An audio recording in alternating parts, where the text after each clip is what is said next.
सर्वसामान्यांच्या हक्काचा आवाज जागर जनस्थान।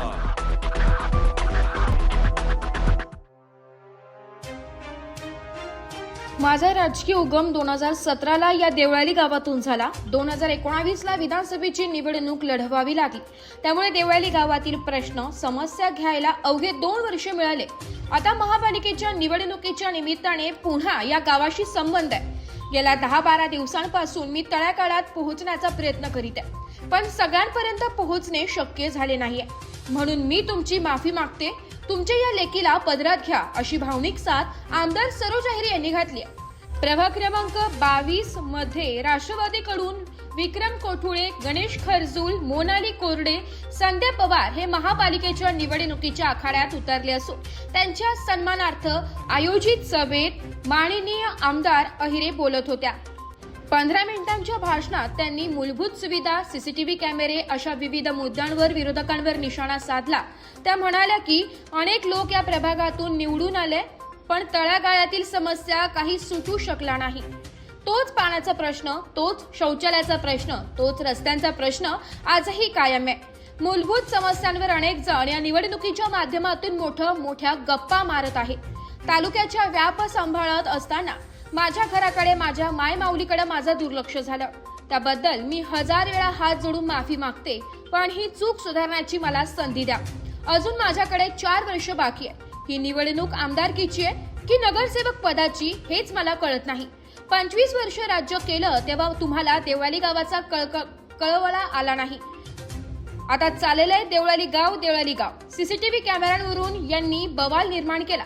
पारावर गर्दी जमवली म्हणजे आम्ही तिथं कार्यकर्ते घेऊन यावं, मग संघर्ष होणार आणि देवळाली गाव बदनाम होणार। माता भगिनींच्या सुरक्षिततेसाठी, गुन्हेगारीला आळा घालण्यासाठी सीसीटीव्ही कॅमेऱ्यांना माझा पूर्ण पाठिंबा आहे। हे सगळं थांबवा, विकासावर बोला। अनेक वर्ष तुम्ही इथं राज्य करीत आहेत, मग काय केलं देवळाली गावासाठी हे सांगा, असे आवाहनच आमदार अहिरे यांनी विरोधकांना दिले। राष्ट्रवादी काँग्रेस पक्षाचे 4ही उमेदवार घड्याळ या चिन्हावर उभे आहेत आणि घड्याळ या चिन्हाला तुम्ही मत का द्यावं ते सगळं सांगण्यासाठी मी इथे उभी आहे। 2017 ला याच देवळाली गाव आणि प्रभाग क्रमांक 22 मधून माझा राजकीय उगम झालेला आहे आणि त्यासाठी मी मायबाप जनतेचे मनापासून आभार व्यक्त करते।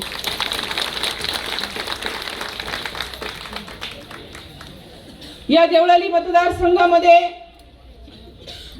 नगरसेवक असताना काही काम करण्याचा प्रयत्न केला, परंतु फक्त 2 ते 2.25 वर्षाचा काळ मला मिळाला आणि आपल्या सर्वांच्या आशीर्वादाने, आपल्या सर्वांच्या इच्छेने मला देवळाली विधानसभेची निवडणूक लढवावी लागली आणि त्यासाठी माझ्या या मायबाप जनतेने, माझे वडील कैलासवासी बाबूलाल सोमाजी अहिरे यांचं कार्य लक्षात घेऊन आपल्या या मातीतली आपली देवळाली गावची मुलगी म्हणून मला डोक्यावर उचलून धरलं आणि या विधानसभेत 2019 ला मला तुमची सेवा करण्यासाठी पाठवलं। त्यासाठी मी तुमच्या मनापासून आभार व्यक्त करते। गेल्या 5 वर्षांमध्ये आणि हे 6वं वर्ष, दुसऱ्यांदा ही जबाबदारी तुम्ही माझ्या पदरात टाकली। 2दा या देवळाली मतदारसंघाची सेवा करण्याची मला संधी मिळत आहे, त्यासाठी मी मनापासून आभार व्यक्त करते। मग ही चूक सुधारायची संधी मला तुम्ही देणार ना? इथे विकास कामं ग्राउंड लेवलला करायची मला संधी देणार ना? अनेक लोक इथं गुलथापांचा पाऊस पाडत आहेत, मग इतक्या वर्ष केलं काय? या मातृभूमीचा, जन्मभूमीचे पान फेडायचा प्रत्येकाला अधिकार आहे आणि कर्तव्य आहे। मग तुम्ही तुमच्या गावांमध्ये काम केलं, माझ्या देवळाली गावाच्या मतांचे कॅल्क्युलेशन आज तुम्हाला का गरज पडते आहे? माझ्या मायमाऊली पाण्यासाठी इकडे तिकडे भटकतायत, भांडणं होत आहेत, हे कशासाठी होत आहे? हा पहिला चिडीचा डाव। हे चिडीच्या डावावर उतरलेले. आता माझं भाषण सुरू झालं आणि फटाके लावले तुमचं लक्ष केंद्रित करण्यासाठी. पण तुमचं लक्ष माझ्यावरून दुर्लक्ष होणार आहे का? हे यशस्वी होणार आहेत का? मग लक्षात ठेवा हे काय करतायत, काय करतायत ते लक्षात राहू द्या तुम्ही. काल या निवडणुकीपासून लक्ष भरकटवण्यासाठी काही लोकांनी एक माझ्या मायमाऊलींची, माझ्या देवळाली गावातल्या बांधवांची दिशाभूल करण्यासाठी एक मुद्दा उपस्थित केला, सीसीटीव्हीचा मुद्दा. मी काल बोलले नाही कारण इकडे त्यांनी जो गाव गोळा केला होता, जे त्यांचे बाकीचे सर्व कार्यकर्ते गोळा केले होते, मी वडनेरला प्रचार करत होते. मला तिथे माहित पडलं की काहीतरी गोंधळ झालेला आहे. मी पोलिसांकडून माहिती घेतली. म्हटलं नेमकं चाललंय काय? ते म्हणाले काही नाही, ते आमची रुटीन प्रोसेस आहे, इलेक्शन आहे, कुठे काही गैरप्रकार घडू नये म्हणून आम्हाला सीसीटीव्ही फुटेजचा जो काही डीव्हीआर आहे त्याचं पासवर्ड, इथले जे इम्प्लांट केलेले जे सीसीटीव्ही आहे ते हवे आहे. म्हटलं मग अडचण काय? ते म्हणाले की नाही अडचण काहीच नाहीये. म्हटलं मग हा विषय मला माहित नाही, तुम्ही मला सांगायला पाहिजे. ते म्हणे तुम्हाला कशाला सांगायचं, हे आमचं प्रशासकीय कामकाज आहे, इलेक्शन फेज आहे.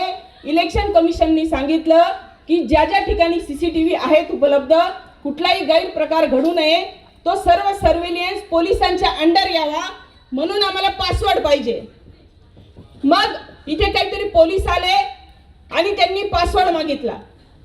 तो पासवर्ड मागितला, यांनी बवाल केला, सीसीटीव्ही काढतायत. आजही सीसीटीव्ही जिथल्या तिथे आहेत, एकही सीसीटीव्ही हल्लेला नाही. मग हे धुमाकूळ घालायचं कारण काय? तुम्ही पारावर गर्दी जमा केली, तुम्ही इकडे मार्च केला, म्हणजे आम्ही तिथे यायचं, आम्ही आमचे कार्यकर्ते घेऊन येणार, मग कुठेतरी संघर्ष होणार आणि माझं देवळाली गाव बदनाम होणार. का बरं इतके दिवस देवळाली गावचा कळवळा आला नाही?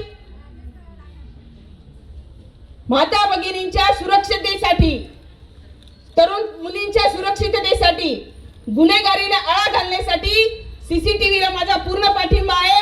हे बघा 1 कोटीचा GR दाखवा, तो GR दाखवा, रे GR. हे बघा पत्रकार बांधवांनो, हा GR तुमच्याकडे देते. 24 ऑगस्ट 2023 या ठिकाणी 2 नंबरचं काम आहे. नाशिक महानगरपालिका क्षेत्रातील प्रभाग क्रमांक 19, 22, 27 अंतर्गत सीसीटीव्ही कॅमेरा बसवणे, रक्कम 1 कोटी मंजूर. 1 कोटी रुपये मंजूर आहे. या ठिकाणी भगूरसाठी 50 लाख रुपये मंजूर आहेत. हा 25 ऑगस्टचा दुसऱ्याच दिवसाचा GR आहे. हे बघा, वाचा. भगूर नगर परिषद येथे सीसीटीव्ही बसविणे, तालुका जिल्हा नाशिक 50 लाख रुपये. मग जेव्हा या सीसीटीव्ही बसवण्यासाठी माझं समर्थन आहे, मी स्वतः काम करते आहे, पण पोलिसांच्या नियंत्रणाखाली नियमानुसार सर्व शासकीय नियमांचं पालन करून हे सीसीटीव्ही लोकांच्या सुरक्षेसाठी आहेत का लोकांवर नजर ठेवण्यासाठी आहेत? कोण कोणत्या बळीत जात आहे, कोण कोणाशी बोलत आहे. आम्ही कोणाशी बोललो की थोडा वेळाने फोन येतो, कशाला आले होते, काय आले होते, बरोबर ना? मग जे सीसीटीव्हीचा फक्त पासवर्ड पोलिसांनी मागितला, पासवर्ड. तुमचा जर मी मोबाईल घेतला, पासवर्ड आज प्रत्येकाकडे मोबाईल आहे ना, तुमचा मोबाईल घेतल्यावर मला जर वापरायचा असेल तर काय करावं लागेल? पासवर्ड विचारेल ना मी, मावशी ताई तुमचा पासवर्ड द्या तर मला एक फोन लावायचा आहे, बरोबर ना? तुम्ही पासवर्ड टाकून दिला तर मला फोन ऑपरेट करता येईल ना. मग पोलिसांनी पासवर्ड मागितला, या सर्व जाहिराला दोषी का धरलं गेलं? का माझ्या नावाने बोंबा मारल्या गेल्या? का मला बदनाम करायचं ठरलं? का की देवळाली गावची मुलगी काम करायची इच्छा ठेवते, तिला थांबवायचं, तिला बदनाम करायचं. काही ज्येष्ठ लोक आहेत तिथे, मला कोणाचं नाव घ्यायचं नाही. जे ज्येष्ठ लोक चुकीच्या पद्धतीने बोलतात ना, त्यांनी कृपया बोलू नका. तुम्ही ज्येष्ठ आहात, तुमचा आम्ही खूप आदर करतो, तुमचा सन्मान राखतो, तुमचा आशीर्वाद मला महानगरपालिकेला मिळालेला आहे. मग आता काय झालं? हे चुकीचं आहे. ज्या वेळेस नाशिक शहर पोलीस CP साहेब असतील, सगळं पोलीस कर्मचारी असतील, नाशिकमध्ये गेल्या 2 महिन्यांमध्ये नाशिक जिल्हा कायद्याचा बालेकिल्ला हे जेव्हा पुकारतात, आपल्याला किती अभिमान वाटतो, छान वाटतं ना. मग तेच पोलीस नियमानुसार जेव्हा काम करायला उतरले, तेव्हा सर्व जाहिराला बदनाम करायची गरज काय पडली? काय गरज पडली? पोलीस प्रशासन माझा गुलाम नाही. निवडणुकीत आचारसंहितेमध्ये कोणाचाही ते दबाव सहन करत नाही. मग कशासाठी हे नाटक? कशासाठी ही दिशाभूल? भविष्यात मी इथे नियमांप्रमाणे बसवलेले CCTV लावणार आहे. तुम्हाला GR वाचून दाखवला ना. पोलिसांच्या आणि इतर परवानग्या घेण्यासाठी 2 वर्ष लागले मला. 2 वर्ष. 23चा GR आहे, आता 2025 चालू, 26 सुरू झाले. 2.5 वर्ष झाले परवानग्या काढायला. इतकं बारीक बारीक काम असतं.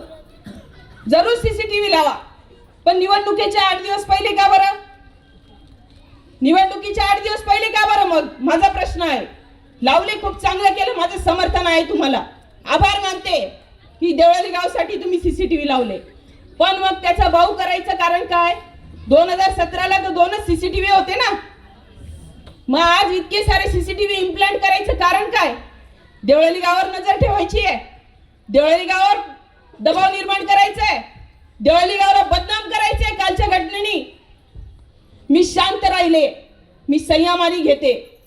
कारण का? कुठेही संघर्ष व्हायला नको. हे कार्यकर्ते तापलेले असतात. आम्ही आलो असतो, ते आलेलेच होते. कुठेतरी संघर्ष झाला असता आणि देवळाली गावाला काय, हेच पत्रकार बांधव उठून तिथे काहीतरी CCTV अख्ख्या जिल्ह्यात गाजवले असते, अख्ख्या महाराष्ट्रात. मग हे देवळाली गाव बदनाम करायचं का? काल मी येऊ शकत नव्हती का? हे थांबवा. विकासावर बोला. देवळाली गावासाठी काय योगदान दिलं ते बोला. अनेक वर्षांपासून तुम्ही इथे राज्य करत आलेले आहात. काय केलं तुम्ही देवळाली गावासाठी? का शौचालयांची दुरावस्था एवढ्या मोठ्या प्रमाणात आहे? पाय तरी ठेवू शकतो का आमच्यासारखा? तरी पण माझ्या या माय माऊली तिथे संघर्ष करतायत. त्या घाणीच्या साम्राज्यामध्ये त्यांचा रोजचा जीवन चाललेलं आहे. गरिबीचा एवढा दुरुपयोग.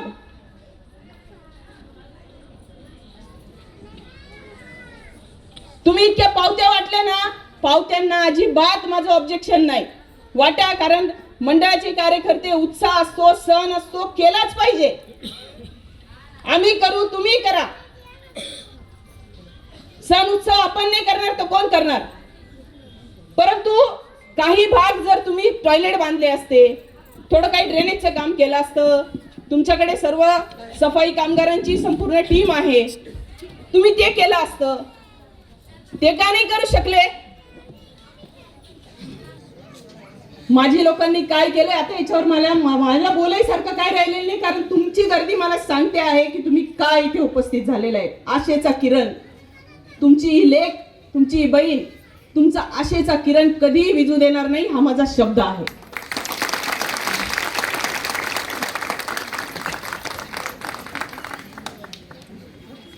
आता काही घंटागाडीवाले इथे खूप जोरात आहे असं म्हणतात. त्या घंटागाडीवाल्याचं पण पोस्टर मी दाखवते. हा घंटागाडीवाला महिन्याला बिल किती येतो ते दाखवते. पहिले दाखव रे बाबा.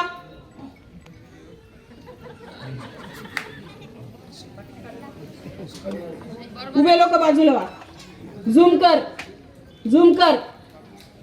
माझ्या सर्व देवळाली गावातील या टोकापासून तर शेवटच्या टोकापर्यंत घंटा गाडीवर काम करणाऱ्या कर्मचारी, त्यांच्या परिवाराने कृपया लक्ष देऊन ऐकावं आणि बघावं. कितीचं बिल आहे माहिती का? 1 कोटी रुपयाचं. 1 महिन्याचं बिल आहे 1 कोटी रुपये. दुसरं दाखव रे, दुसरं बिल दाखव. 1,05,93,662 कंपनीचं नाव दाखव रे, खाली कर. हे म्हणतील नाही तर कोणत्या पावत्या चिपकवल्या, ते काही बोलू शकतात. ये खाली आहे. तनिष्क सर्व्हिसेस येते ना, घंटागाडी त्याच्यावर लिहिलेलं आहे ना. 1 कोटीचे बिल हा दर महिन्याला काढतो. तुमच्याकडून कोरे वाउचर साइन करून ऍडव्हान्स उचललेला दाखवला जातो. तुमचे पैसे कापले जातात.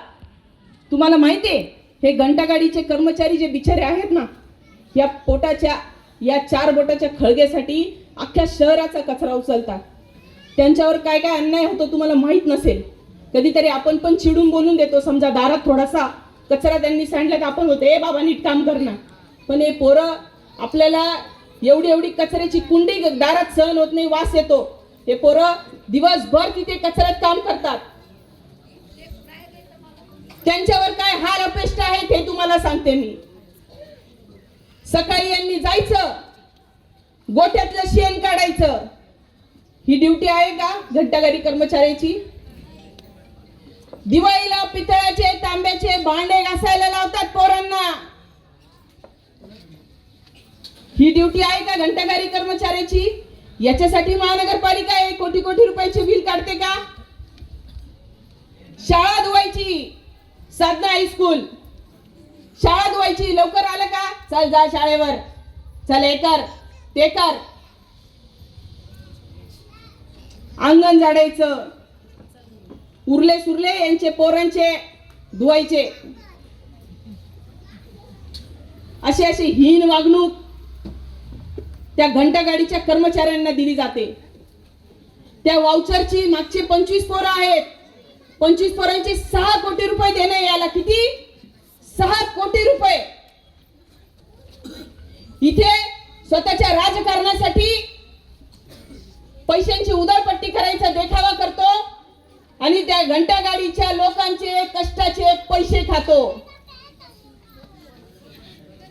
मी इतक्या दिवस त्यांच्या मातोश्री आदरणीय ताई यांचा खूप आदर करते म्हणून शांत राहिले.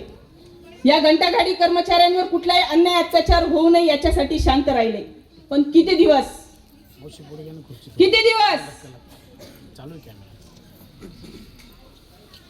यांच्या तळतळात किती घेणार आहात?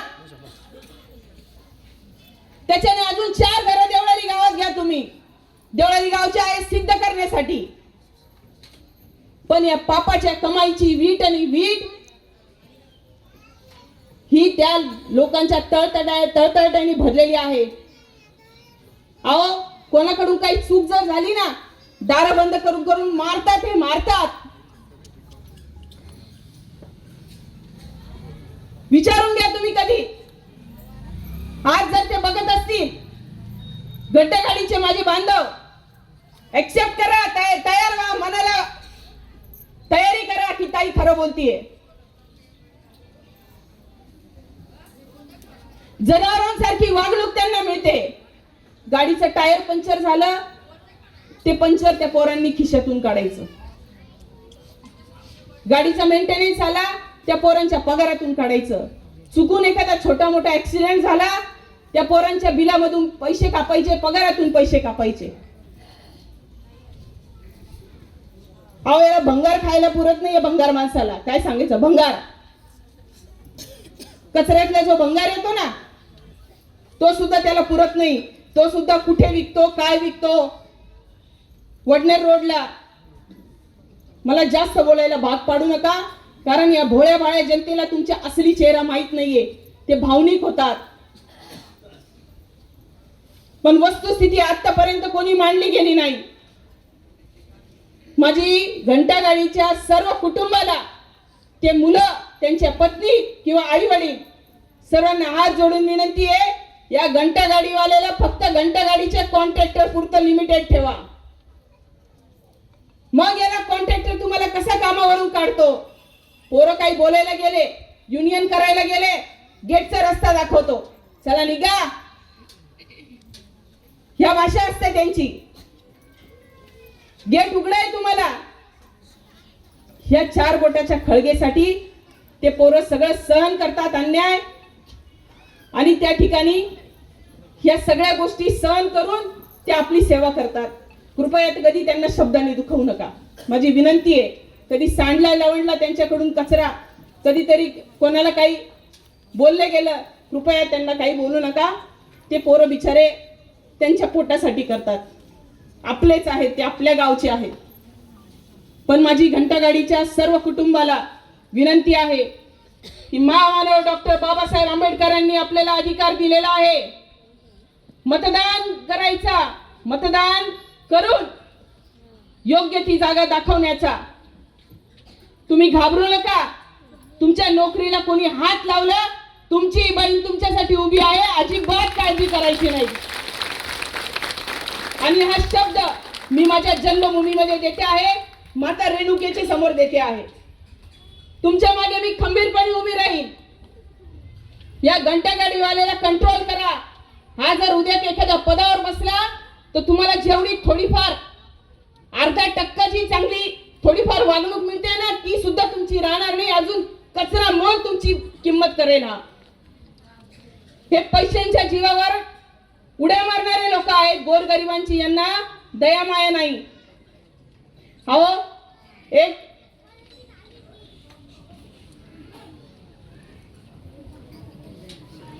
रवी लोंढे, रवी लोंढे नावाचा एक कर्मचारी होता. त्या रवी लोंढे नावाचा कर्मचारी वारला. याने तर त्यांना 30 मदत केली नाही, रुपयाची मदत केली नाही. 100 रुपये या पोरांनी कॉन्ट्री गोळा केली की गरीब बांधव आहे ते सुद्धा खाऊन गेला. हा विचारा घंटागाडीवाले पोरांनो, आज आपल्या छातीवर हात ठेवून इथंही खरं बोलते की नाही. तुम्हाला दबाव टाकले जाईल, उद्या तुमचे व्हिडिओ पोस्ट केले जातील की ताई खोटं बोलली, आम्ही एकदम खुश आहोत. पण अंतर्मनाला विचारा, अंतर्मन कधी खोटं बोलत नसतं. अंतर्मनाला विचारा काय तुम्ही भोगताय ते. पण तुम्हाला या सर्व त्रासापासून संरक्षण देण्याचं काम तुमची बहीण करेल, हा माझा शब्द आहे. कारण तुम्ही माझे आहात, माझ्या देवळाली गावचे आहात. मी आधीच दिलगिरी व्यक्त केलेली आहे. अनेक लोक इथे निवडून आले, परंतु या तळागाळातले प्रश्न सोडवले नाही. तोच पाण्याचा प्रश्न, तोच शौचालयाचा प्रश्न, तोच ड्रेनेजचा प्रश्न, तोच रस्त्याचा प्रश्न, तोच रोजगाराचा प्रश्न. मूलभूत हक्कांसाठी या ठिकाणी आज सगळेजण या निवडणुकीच्या माध्यमातून मोठ्या मोठ्या गप्पा मारत आहेत. पण तुमची ही लेख मनापासून हादरून गेलेली आहे. ही परिस्थिती बघताना मला प्रचंड खंत आहे की तालुक्याचा विकास करताना, माझ्याकडून हा व्याप सांभाळत असताना माझ्या घराकडे, माझ्या देवळाली गावकडे, माझ्या माय माऊलींकडे थोडस दुर्लक्ष झालं. त्यासाठी 1000 वेळा तुमची माफी मागते, 1000 वेळा. पण ही चूक सुधारायची मला संधी द्या. मी चूक सुधारवणार, कारण अजून माझ्याकडे 4 वर्ष बाकी आहेत. तुमचे प्रश्न मी वैयक्तिक सोडवणार. माझ्याकडे अजून 4 वर्ष विधानसभेचे कार्यकाळ बाकी आहे आणि ते निमित्त आहे ही नाशिक महानगरपालिकेची निवडणूक. ही निवडणूक काही लोक म्हणतात आमदारकीची आहे की नगरपालिकेची, समजत नाही. अरे 25-25, 30-30 वर्ष तुम्ही राज्य केलं, तेव्हा तुम्हाला देवळाली गावचा कळवळा आला नाही. आता सगळे झोपेतून जागे उठले, देवळाली गाव, देवळाली गाव, देवळाली गाव चालले. माझी चूक सुधारायला हे नगरसेवक तुम्ही निवडून द्या. तळागाळात काम जे मी पूर्ण तालुक्यामध्ये उभं केलं ते काम करायची मला संधी द्या, हीच नम्रतेची विनंती करते आणि मनापासून दिलगिरी व्यक्त करते. जागर जनस्थानसाठी प्रतिनिधी संदीप नवसे, नाशिक. लावून बोटाला शाही, भक्कम होईल लोकशाही. नाशिक महानगरपालिका निवडणूक मध्ये अवश्य मतदान करा. मतदान गुरुवार दिनांक 15 जानेवारी 2024 रोजी सकाळी 7:30 ते सायंकाळी 5:30 पर्यंत. जबाबदार नागरिकत्वाची भूमिका बजावूया. कर मतदान सांगतंय संविधान. नाशिक महानगरपालिका सार्वत्रिक निवडणूक 2025-26. चला तर मग मतदान करूया. नाशिक महानगरपालिकेच्या वतीने जनहितार्थ प्रसारित.